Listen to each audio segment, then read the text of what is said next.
কেমন আছো তোমরা সবাই?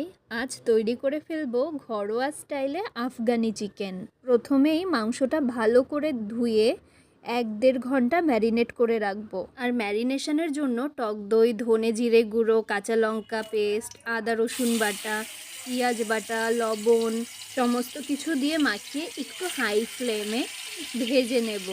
হাই ফ্লেমে না করলে মাংস দিয়ে জল বেরিয়ে যাবে। আর ততক্ষণ পর্যন্ত ভাজবো যতক্ষণ মাংসগুলো লাল লাল না হয়।